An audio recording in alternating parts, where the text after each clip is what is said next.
Salut! Comment ça va? Mais ça va et toi, Chloé? Ça va bien et bienvenue dans C'est pas ce que tu crois. Maman, c'est quoi ce concept? L'idée, c'est qu'à chaque épisode, on va vous montrer des clichés qui collent à la peau des Outre-mer pour juste vous montrer que c'est pas la réalité. Bah oui, comme en Guyane, vous avez Internet. Non mais oui. Ça suffit. Ça suffit. Vraiment, ça suffit parce que pareil, moi, ma famille qui vit en Guadeloupe, les clichés sur les Antillais, il y en a partout. On en a assez. On est fainéants.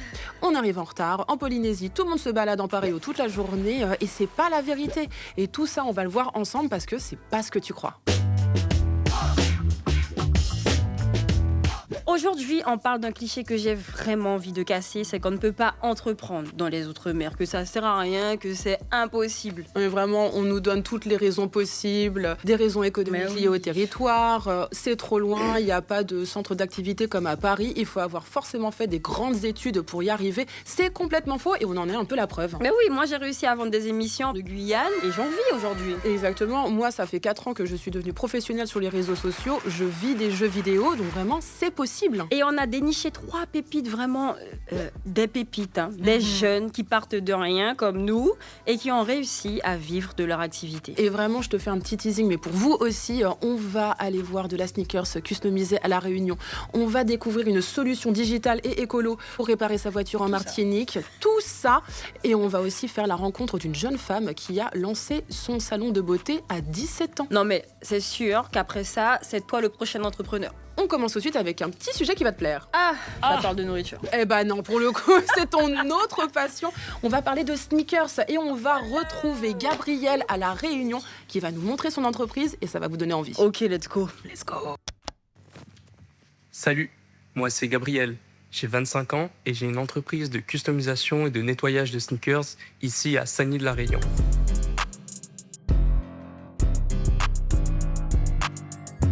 Je vais te montrer qu'on peut être jeune et entreprendre en Outre-mer. Parce que c'est pas ce que tu crois.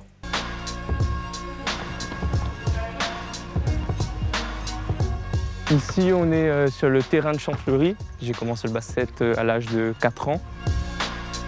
Et c'est mes premiers pas pour le basket, je l'ai fait ici, qui m'a poussé à être entrepreneur aujourd'hui et à vivre de ma passion. Si, ça, c'est mes premières paires que j'ai customisées personnellement. Alors, j'ai voulu faire cette paire-là. C'était la première fois que je voulais m'intéresser à la customisation et à la peinture. Alors, de base, elles étaient blanches avec le gros signe qui était bleu, si je ne me trompe pas. Et je les ai fait aux couleurs de mon club, en fait. Pas très bien réalisé, pas très bien fini.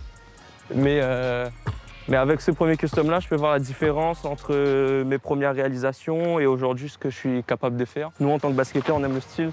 Donc on aime toujours que nos paires soient accordées soit à nos chaussettes, soit à notre maillot. Donc c'est tout un art aussi en fait, en plus du basket. Et c'est ce qui complète aussi l'apparence de chaque joueur et rend chaque joueur unique.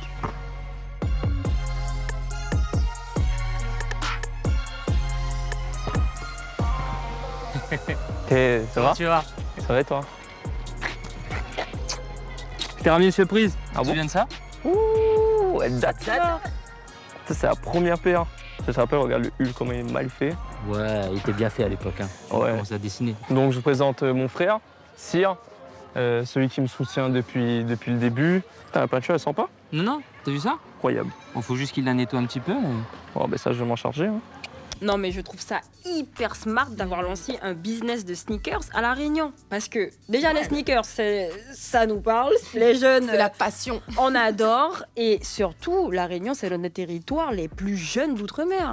Et en plus, moi, je recommande vraiment de vous renseigner sur les besoins du territoire pour cibler vos potentiels clients pour justement vous lancer dans votre business. Et franchement, ça va être l'occasion de voir si vous pouvez aider les gens directement sur place. De ouf. Il est devenu artiste du nettoyage, j'appelle ça comme ça. Quand on va chercher les choses, on va essayer de chercher les bons produits, etc. Et on a vu que ça fonctionnait. La fierté, c'est pas s'approprier son succès, mais se dire que on est là, on voit, on est témoin de ça. Et c'est ça le plus grand plaisir, d'être témoin de son ascension. Et sky is the limit, comme on dit. Il n'y a rien qui va l'arrêter. T'as mangé chez maman là? Non, encore du taf là. Il va faire au gars saucisse. Bienvenue dans notre atelier. Donc ici, on est dans la partie showroom. Donc juste ici, on a tous les vêtements de notre marque d'équipement sportif avec mon associé. Donc ça, c'est son petit bébé à lui. Et ensuite, on va partir à la partie atelier. Donc ici, vous pouvez voir ma femme Judy qui est en train de travailler sur ses sacs, parce que c'est une couturière, et avec qui je travaille notamment sur l'agence de com. Et on prend un malin plaisir à bosser tous les deux. Ensuite, ici, il y a toute la partie de mon petit atelier, on peut dire ça comme ça, donc la partie bureau. Et ici, c'est toutes les paires à traiter prochainement. Donc on a du nettoyage. Donc c'est ça, une semelle jaunie, dite oxydée. Et moi, ce que je propose, c'est de la désoxydation. Donc on peut voir la différence ici de tout le travail qui est effectué.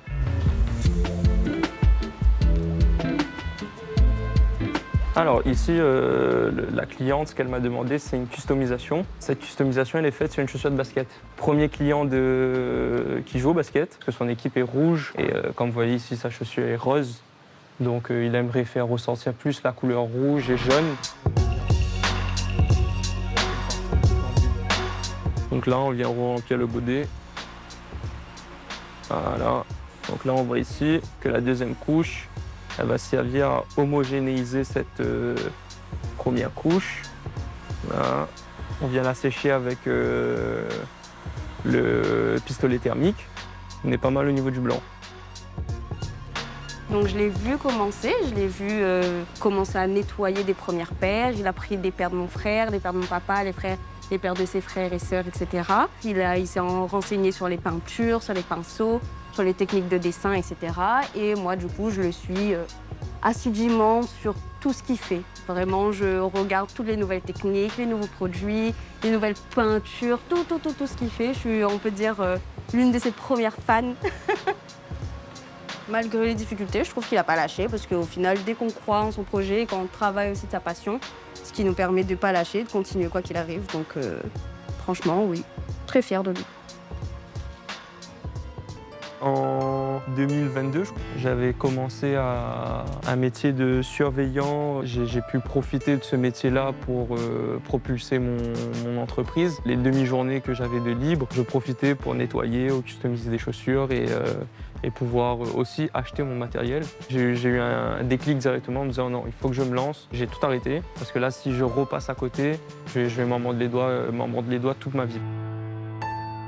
C'est vrai que le custom, c'est ce qui rend un peu plus unique mon métier, on va dire, au-delà du nettoyage. L'année dernière, j'ai dû faire une 50aine de custom, mais cette année, j'aimerais faire le double, si c'est possible, et d'aller toucher d'autres personnes d'ailleurs. C'est-à-dire que dans mon sport, le basket, de voir de plus en plus de paires customisées portées. J'ai reçu le deuxième prix du concours Cap Entrepreneuriat de l'Université de La Réunion, organisé par Pépite Réunion et par la Technopole. Je suis très fier d'avoir gagné le deuxième prix. C'est un concours en fait, qui mettait en avant les entrepreneurs et surtout comment présenter son entreprise. Il y avait un pitch de 5 minutes pour présenter son entreprise, sa rentabilité, sur la réalité du projet.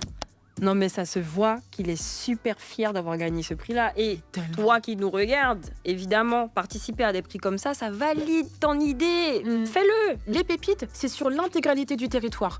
Et ça concerne l'enseignement supérieur. Donc si vous êtes étudiant, que vous avez moins de 28 ans, que vous avez ce projet justement d'entreprendre, n'hésitez pas à postuler. En retour, vous allez avoir quoi? Vous allez avoir des conseils, vous allez aussi avoir de quoi savoir pitcher votre projet. Moi, j'aurais bien aimé le faire en vrai. Convaincu. Hein. C'est vrai? Je vais reprendre les études, je pense. Juste pour ça, c'est vrai. Il est temps. Les pépites, c'est pour vous, tout simplement. Merci. Non, merci. Il nous faut une toi dans notre vie. Voilà. Ah bah, écoutez, je suis là. En forme? Bien quand même. Oui. Tu as récupéré ta paire? Exactement, je suis juste pour ça là. Pour ta sœur, tu m'avais dit. Ouais, c'est bien ça. Alors comment tu trouves? Franchement, Il a respecté le thème, non? c'est nickel. Papillons, fleurs. Je pense que C'est de faire des petites marguerites pour toi. Ouais, elle va kiffer. Ouais, parfait. Je pense que c'est au-delà de mes espérances. Quand tu m'enverras une petite photo quand elle portera la paire, comme ça, je peux partager un petit peu sur les réseaux. T'inquiète. Et je prépare une petite vidéo aussi. Ouais, Ça sort ça bien. Ça marche, carré. Lance-toi, passe à l'action et surtout, crois en tes rêves. Tu vois, c'est pas ce que tu crois. Allez, à la prochaine. J'adore. C'était trop bien. C'était trop bien. Et en plus, c'est tellement important. Qu'est-ce qu'il a fait en fait, Gabriel? Il a écouté sa passion et il s'est dit, de cette passion, je vais en faire mon métier, je vais en faire profiter les autres. Et je trouve que c'est trop bien. Et en plus, on voit tout ce qu'il a fait. Il a participé à des concours, il s'est entouré des bonnes personnes. Il a même trouvé un associé. Et moi, il y a un autre sujet sur lequel je voulais réagir, Oui. c'est quand même, Gabriel, il travaille avec sa femme. C'est un sujet, ça peut être compliqué de travailler avec un proche. Toi, tu le ferais? Moi, je pense pas, parce que moi, quand je rentre chez moi, j'ai envie de rentrer chez moi. J'ai pas envie que ça soit le bureau toute la journée. Mais autant je comprends. Je comprends parce qu'en vrai, souvent, c'est la personne en qui tu as le plus confiance. C'est vrai. Donc, tu veux y aller.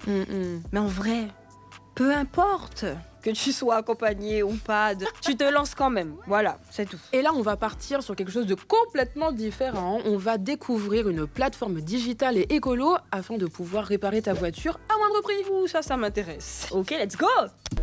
Salut, je m'appelle Richie Fleuriag, j'ai 28 ans et j'ai créé une plateforme en ligne qui permet d'acheter des pièces détachées d'occasion dans les Antilles-Guyane. Back on deck on my fly. Really on my.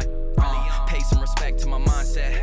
Head blowing smoke. À ce qui paraît, il est impossible d'entreprendre dans les Outre-mer. Crois-moi, c'est pas ce que tu crois. I'm poppin'. I ain't really here for the gossip. Alors, je vous amène avec moi au village Baïsière. C'est ici qu'on est incubé. Alors, c'est un écosystème qui permet aux porteurs de projets, aux chefs d'entreprise, effectivement, de grandir et d'accélérer sa croissance. Ici, nous avons la chance, effectivement, d'avoir accès à des experts qui nous accompagnent au quotidien. Make her eyes roll when I slide in. Non, mais vraiment, être dans un incubateur quand tu te lances, c'est le hack. Non, ça c'est vrai. C'est vraiment le C'est trop hack. bien, c'est le T'as cheat accès- code ultime. T'as je dirais. accès à des bureaux, déjà, ça, c'est un luxe, déjà. Et surtout, t'es entouré de personnes qui entreprennent comme toi. Donc, t'es dans une dynamique, t'es dans une vibe. Il y a des personnes qui te comprennent, C'est ça. qui sont dans la même vibe que toi, en fait. Toi, c'était simple de te lancer. Les gens ont compris quand tu t'es lancé. C'était un petit peu compliqué, parce qu'en plus, moi, je suis dans la création de contenu, donc il y a un flou artistique autour de mon métier. Et c'est vrai que c'était quelque chose de très particulier. Puis il y a cette crainte, tu vois, de quand tu te lances, dans tous les cas, surtout dans un métier qui est encore très nouveau. Tu sais pas trop où est-ce que tu vas atterrir. Toi, tu sais où. Mais voilà, mais les personnes autour de toi, elles ont cette petite crainte, mais c'est à toi de les rassurer. Et justement, là-dessus, les incubateurs, ils servent à ça. Les startups qui sont dans des incubateurs, le plus souvent, elles ont un chiffre d'affaires beaucoup plus conséquent. Donc, c'est vraiment pas un truc à prendre à la légère. à la légère. Merci. Oh là là, j'allais dire au pied de la lettre, mais bon. On repart, parce que moi, ça m'intéresse, là. Ouais, allez, let's go. La forme, Les gars, ça va bien? ouais. En fait, l'expert, il a toutes les informations juste ici et on a reçu une proposition de casse il n'y a même pas 2 minutes. Du coup, c'est la casse qui reçoit la demande de pièces. La casse, elle reçoit la demande de pièces qui est en fait déclenchée par la transmission du procès verbal de l'expert et ensuite en fait le réparateur il a qu'à consulter en fait les propositions faites par les casses. Donc là, au final, ce matin, sur un sinistre qui a été déclaré il y a moins de 2 heures, on a déjà une proposition de Martinique, une proposition de Guadeloupe. En fait, tu as rassemblé, si je comprends bien, dans une plateforme, les différents acteurs Exactement. en fait, de la maintenance, de la réparation. Et en fait, on a créé une vraie plateforme de gestion collaborative pour la pièce de réemploi qui permet en fait de faciliter sa recherche et sa vente à travers les Antilles-Guyane. C'est clairement une solution qui s'intègre dans une démarche écologique et qui répond effectivement aux enjeux et aux besoins de nos partenaires. Donc, dans un premier temps, il permet aux compagnies d'assurance avec lesquelles nous travaillons de réduire considérablement leur empreinte carbone et de permettre de faciliter en tout cas l'accès à la pièce de réemploi et son intégration dans leur processus de réparation automobile. Déjà, je trouve que le concept est génial parce que il faut savoir qu'en Guyane et dans les Outre-mer en général, il n'y a pas tant de transports en commun que ça. Donc, t'as pas de voiture, t'es vraiment embêté. Et moi, j'ai déjà attendu plus d'1 mois pour avoir une pièce, donc t'imagines. Il arrive avec une solution qui aide tout le monde, que ce soit les professionnels ou non. Chaque habitant a sa voiture et il faut vraiment régler ce souci. Et Richie, il est arrivé avec cette solution. Mais de ouf. Richie, il est arrivé avec ce besoin qu'il remplit. C'est trop bien. Bah, c'est clair. Et ce que tu dis là, c'est hyper important. Vous qui nous regardez, c'est hyper simple. Tu veux te lancer dans l'entrepreneuriat, c'est simple. Tu identifies un problème, tu te demandes c'est quoi le problème que plein de personnes rencontrent sur mon territoire et je te dis, ok, quelle solution je peux apporter? Et t'as un business. Voilà, engagez-nous pour des conseils business. Voilà. Next step, moi je pense que conquérir davantage de compagnies d'assurance qui ont envie de s'engager autour de la pièce de réemploi, parce que je pense que c'est un levier qui est important aussi dans leurs activités. Donc on va les accompagner sur ce sujet, faire grandir aussi notre réseau de casse automobile. On a vite compris que l'accès aux pièces détachées était clairement un enjeu. Je me suis renseigné, j'ai fait mon étude et je me suis aperçu qu'il n'y avait en Martinique et aux Antilles-Guyane aucune plateforme, aucun support dédié à la valorisation de ces pièces détachées. Donc par la suite, je me suis beaucoup informé, documenté, je me suis rapproché des professionnels. On a rencontré d'autres dirigeants de casse, des réparateurs aussi, qui ont très rapidement vu tout l'intérêt d'avoir à leur disposition un outil intuitif et facile à prendre en main.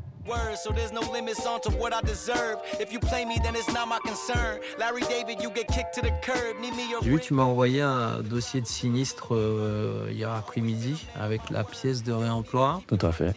C'est ça, c'est toutes les pièces qui sont suivies du mot réemploi sur le permis d'expertise. Ok, donc celles qui ont la mention S, on va y utiliser. Voilà. En tout cas, la demande est déjà inscrite sur la plateforme. On a déjà une visibilité sur le traitement ou pas du dossier.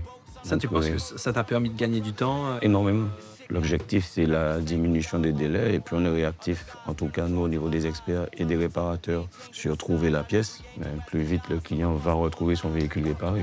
On connaît très bien le coût des pièces de remplacement sur le territoire. On sait que ça joue une part très très importante dans le coût final de la réparation. Et ça permet là aujourd'hui une maîtrise économique des réparations avec de la pièce de réemploi. Et avec la pièce de réemploi, ça permet notre alternative. Donc on va tout de suite retrouver Monsieur Georges, qui est l'un de nos partenaires. Donc c'est l'une des premières casses à avoir cru en nous.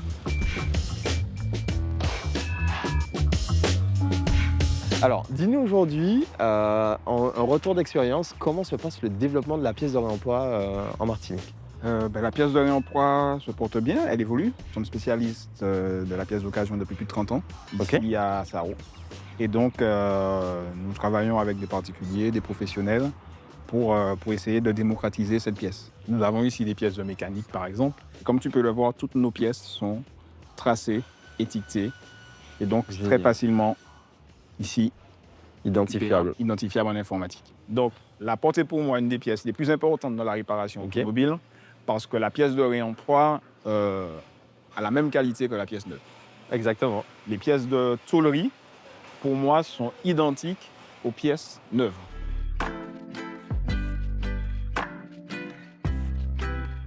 C'est vrai qu'on s'est intéressé à un marché qui jusqu'à maintenant était un peu inaccessible du grand public, mais avec le travail qu'on fait aujourd'hui, on sent vraiment qu'on répond à une vraie problématique sur notre département et qu'on répond à un enjeu aussi bien environnemental et économique et à la fois social.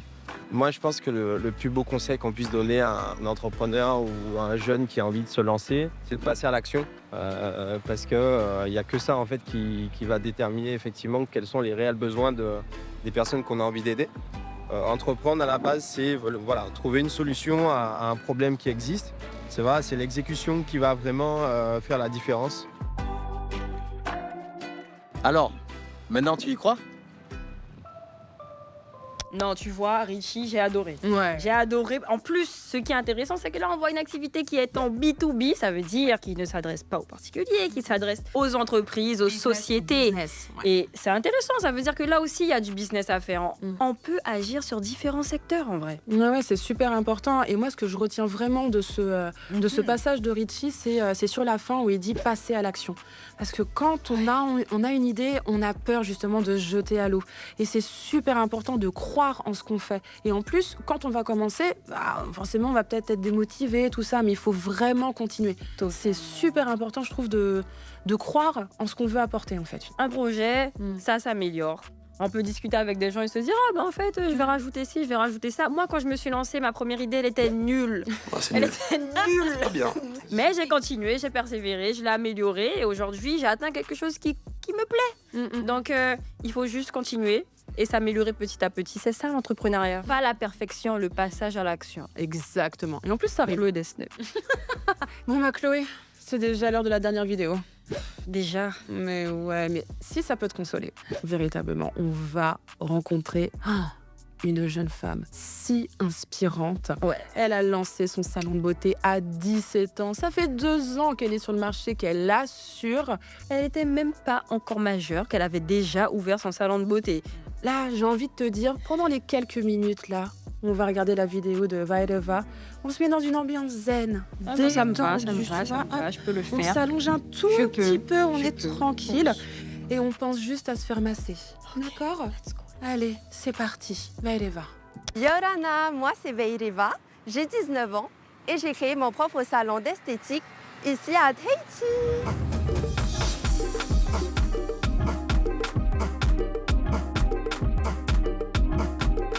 Je vais te montrer qu'on peut être jeune et entreprendre en Outre-mer, parce que c'est pas ce que tu crois. Là, il est à peine 7 heures. J'aime bien arriver 1 heure avant pour pouvoir préparer mon institut et ainsi accueillir mes clientes dans un cadre zen. Donc, je mets ma petite blouse de travail. Maintenant, je vous emmène dans ma salle d'épilation et de soins visage. Je l'ai déjà allumé, mais c'est la musique zen pour avoir plus de confort, bien sûr. Coucou, Veille! Ça va et toi? Ça va. Alors aujourd'hui, ça va se passer comment? Écoute, aujourd'hui, c'est un peu full quand même. Ça va être un rythme assez dense. Hein. Donc, Veille, tu vas prendre aujourd'hui tout ce qui est soins amincissants. Okay. Donc aujourd'hui, tu en as 4. Wow. Toi, maman, tu vas prendre 2 retouches sourcils et 2 épilations, 2 grandes épilations, hein, corps entier. Okay. Et ensuite, moi, je vais prendre tout ce qui est soins visage.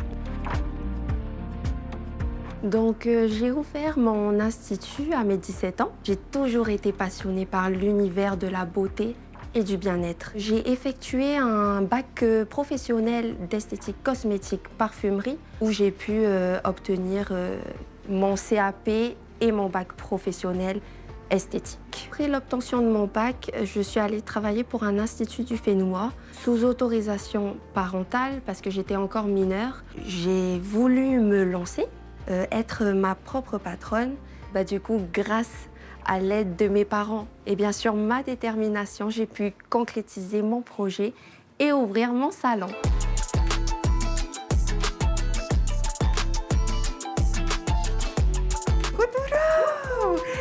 Ça va et toi? Ça va.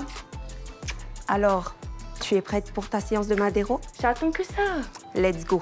Je te laisse t'installer tranquillement. Tu peux enfiler le pario. Donc, je commence. Hein? Ouais. Tu me dis si je te fais mal, n'hésite surtout pas. Déjà, le soin que je suis en train d'effectuer s'appelle la madérothérapie. Donc, en fait, c'est un soin anticellulite. Hein. Donc, par exemple, cette cloche, elle va permettre de déstocker la graisse. Ça, ce petit peigne, il va permettre d'estomper tout ce qui est aspect capitant. Alors là, je suis en train de masser les glandes lymphatiques. C'est une partie du corps que beaucoup de personnes oublient de stimuler parce qu'ici, il y a des glandes lymphatiques, c'est très bon pour le drainage. J'ai des clients et clientes, bien sûr, qui viennent pour se faire masser vraiment le corps entier et sans les instruments, bien sûr, pour pouvoir repartir relaxé, détendu. J'enlève tout ce qui est nœuds, les tensions. Et en général, avec les mains de fée d'esthéticienne, ça marche à tous les coups. Elle dit les mains de fée, mais il n'y a pas que ça. Certes, elle a la dextérité présente, mais elle a quand même un CAP, elle a aussi un bac pro, elle a suivi plein de formations au niveau du massage pour justement pouvoir apporter cette technicité à sa clientèle. Et de ouf. Et ça, c'est une leçon pour nous et pour vous aussi. Parfois, si tu n'as pas la compétence, il suffit juste de faire une formation. Exactement. Pourquoi pas aller travailler dans un job où tu pourras apprendre cette compétence. Moi, je donne des formations justement sur comment se lancer sur Twitch. Donc, même quand on a l'impression que c'est le métier le plus simple du monde, passer par une formation, c'est pas de trop. Exactement, c'est trop bien. Ça va tout là, Théa? Oui, ça s'est super bien passé, merci beaucoup. Super. J'adore venir ici parce que dès que tu arrives, déjà, l'ambiance, elle est super conviviale. Tu es carrément bien accueilli, on te met directement à l'aise. Et le fait que Veileva, elle soit jeune et qu'elle ait commencé tôt, moi, je trouve que c'est quelque chose qui est super positif parce que ça montre aux autres que à partir du moment où tu te donnes les moyens, tu peux le faire, en fait.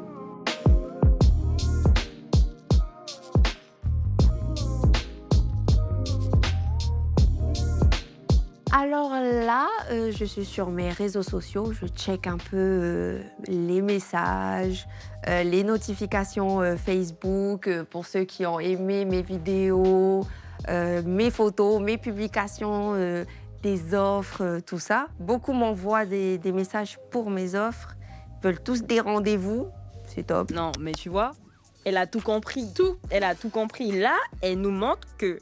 Parce que quand même, le milieu de la beauté... c'est hyper concurrentiel. Ah il n'y a pas qu'un seul acteur, on est bien d'accord. Hein. Totalement. Donc là, elle utilise les réseaux sociaux pour se démarquer et ça fonctionne. Elle fait des réels, elle fait des posts, etc. Et c'est ce qui lui permet d'attirer une nouvelle clientèle qui ne la connaîtrait pas sinon. Exact. Ça devient une référence juste grâce aux réseaux sociaux en fait. Et on le dit encore, les réseaux sociaux vraiment sont votre outil préféré de communication. C'est gratuit, c'est gratuit. La base elle est gratuite et Veileva elle a tout compris vraiment là-dessus. Et vraiment le mot nouvelle clientèle grâce à ses réels et grâce à ses posts, c'est vraiment quelque chose qu'il faut prendre en compte pour le coup et on valide.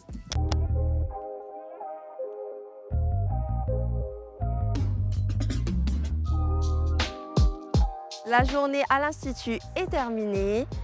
Là, je rentre chez moi. Je viens encore chez mes parents, mais c'est pratique car je travaille avec maman. Là, nous allons faire un peu d'administratif ensemble. Et bien sûr, je vous emmène suivre ça.